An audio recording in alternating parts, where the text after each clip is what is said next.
Rise and Grind happened last weekend, and we are back with more stories and storylines and talking about the biggest things, because people really like that for SmashCon. Granted, SmashCon was a much bigger tournament, so there are going to be less stories for this, but there are still several, so let's get into it. But of course, before we do, I noticed that a lot of people that watch aren't subscribers, so subscribe, I would appreciate it. It helps the channel. Check out the videos, come to the streams, etc.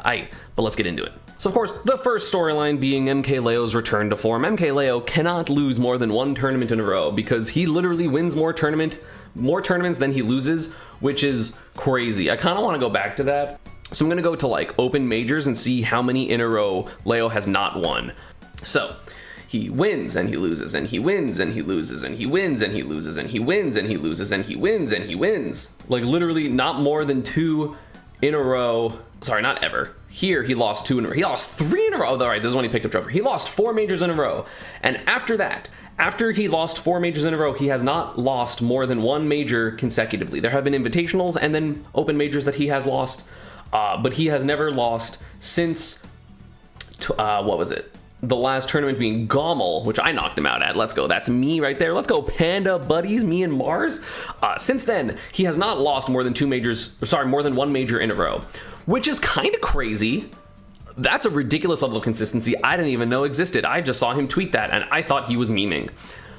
So no, that's just true. Anathema's crazy run. I think 12 straight sets and losers, which I will be making a video talking about some of Anathema's videos and also some of Leo's because it was just really fun to watch. Anathema lost in pools, winners finals to Burr. So it's 65th. So he beat Oryx. So 65th, 49th, which is Keen, 33rd to Dark Wizzy, 25th to Kirby Kid, 17th to Epic Gabe, 13th Apollo Kage. He did the sickest combo ever against Apollo Kage. I'm going to show it in his video. Again, be on the lookout for that. 9th, which is a Tada. Sorry, I lost how many counts. So it was 1, 2, 3, 4, 5, 6, 7 at this point. So this is 7. And then 3-1 Onin, finally breaking Onin's winning streak. And then 3-1 Ned. And then 3-1 Siski. And then 3-1 Zomba. So 11 straight wins and then got washed by Leo because he's Leo, and he also wasted all of his energy popping off against Zomba because the pop-off was very cute and I was a big fan of it, and he and Mudace both cried and he qualified for Summit.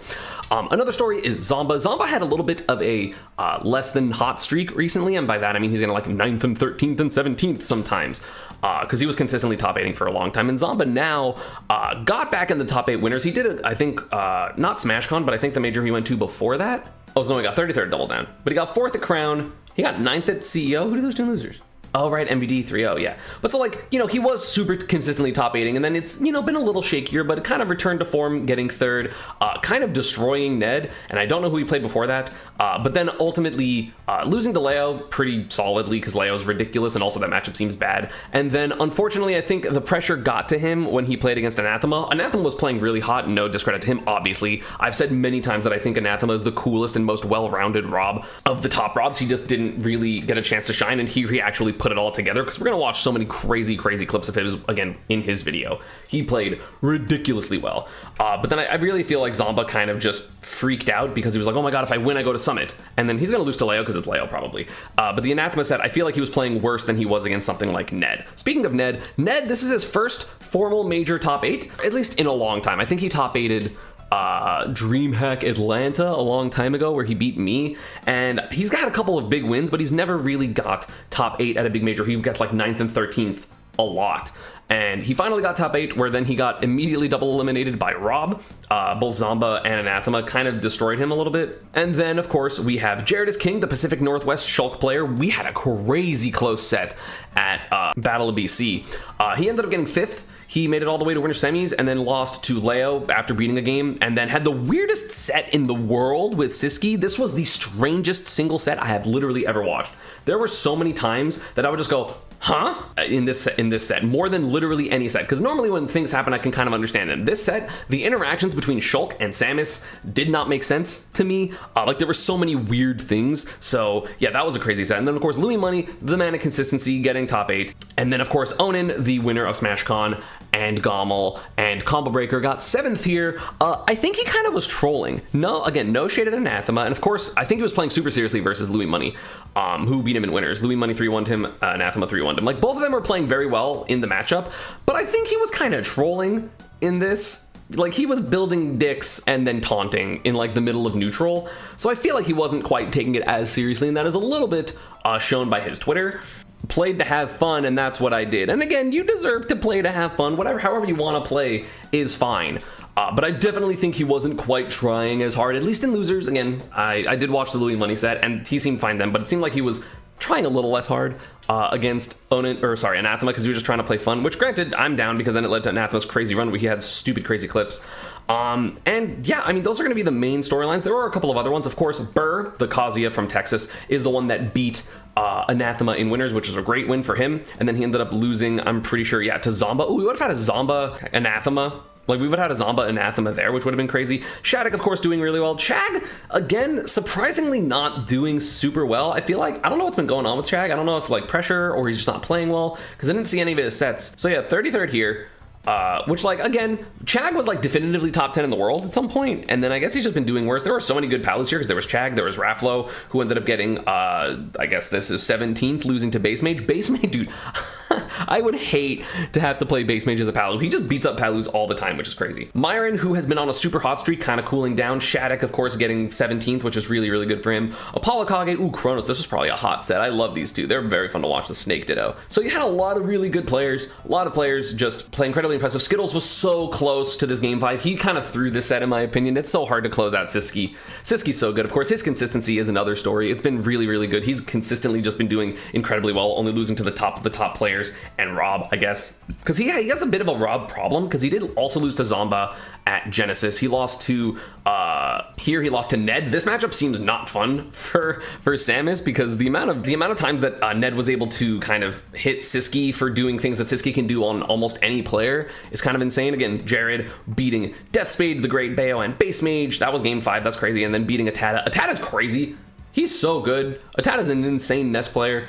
There were just a lot of also, like, smaller things, like Mutace beating Goblin and losing to Onin. Onin's been really consistent, again, only losing to super top players, or just losing to no one at all, because he didn't lose at Gommel, and he didn't lose a set at SmashCon, and he lost to Ned before, and that's about it. So then he lost to 2 new people, which is Louis Money, again, 3-1, and Anathema, 3-1. But there were a lot of good players here that a couple got upset. I didn't even know Cosmos was there until I saw Twitter this morning when I saw Nico talking about how he beat Cosmos, and I was like, what? He beat Cosmos? Where's Cosmos? So Cosmos lost to Nico and Atada. Is Ness A just not awful? Cosmos has been losing to Ness players, and I don't quite get it. I thought the matchup was really bad. Because, like, Syrup and Atada have both beaten Cosmos, I think, multiple times now, which is odd.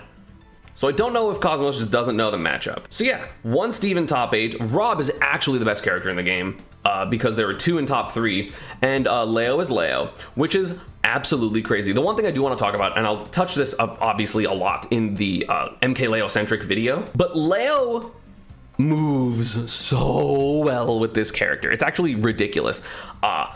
If I'm being honest, his Byleth is impressive because he made a bad character look really good. And by bad, I mean, like, not top tier.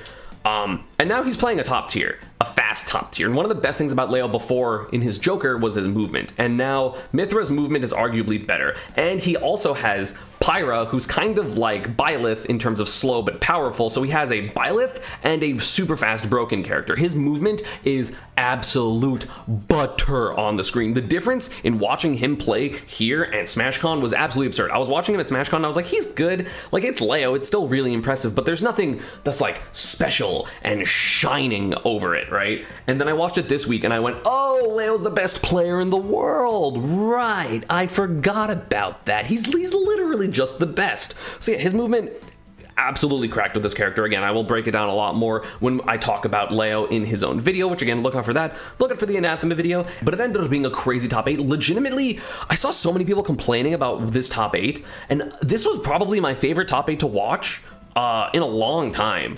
Because, no offense to these players, again, I respect them a lot. I have made videos on both of them. I don't really like watching DeBuzz's Rosalina. I don't like watching his Olimar either, and I don't like watching Sonics. And I'm not a huge fan of watching slow Diddy Kong, which is kind of what Tweak plays. So any top 8 that kind of had them go really far, and I also didn't really like watching Leo's Byleth. Like, it was impressive, but I wasn't like, oh my god, this is so fun. So if any of those players would do well, and Leo kind of always did well, I didn't really enjoy some of those sets, whereas this, I feel like I enjoyed every character and every set. Like, this was super fun to watch. Siski Louis Money I actually didn't see because I tuned in afterwards, but this set was insane. This set was crazy. Again, I'm also a friend of Anathema, so him doing well was like extra good for me. The Rob Ditto was insane. This set was crazy. Leo's domination was like, it was so fun to watch. This was probably the top 8 that I had the most fun watching, that I literally didn't stop watching until it was over. I've like turned off streams and top 8s before, just because I'm like, I don't really care about these matchups. And every single one of these matchups I cared about. Again, part of the reason was because I really wanted Anathema to do really well, and he ended up getting second, so good job to him. He gets invited to Summit. But yeah, this was one of my favorite top 8s in a long time, and I guess I'm kind of sad that people don't enjoy a lot of the top tiers in this game. I mean, Steve is fun to watch for me. I also understand Steve a lot, so like, he's super fun to watch. I like watching Rob. I like watching Samus sometimes, but like, this set was crazy. Samus is like frustrating to watch, but also like, it's fun to watch people kind of try to figure out the puzzle. And then the Rob Ditto was crazy. Rob Sephiroth here. This set was also very fun. So like, all of these characters I like.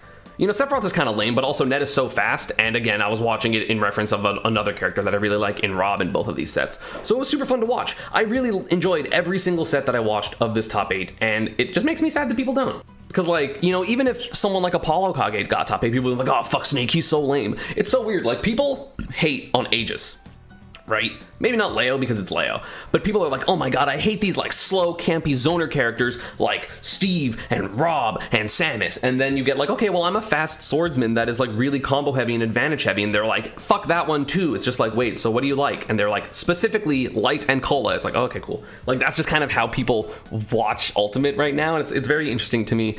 I don't know. I like appreciating the game. And I think that's about everything. Again, this was one of my favorite top 8s in a long time, and I wish people liked it more, because it was fun. It's super fun to watch. I loved this. If you enjoyed the video, again, don't forget to comment. Let me know if you want me to do this for all the other tournaments, even if I don't go to them, because fuck it, I can always make story videos. As always, social media and PANDA and partner stuff is down below, and I will see you all next time. Peace. Pikachu, busted.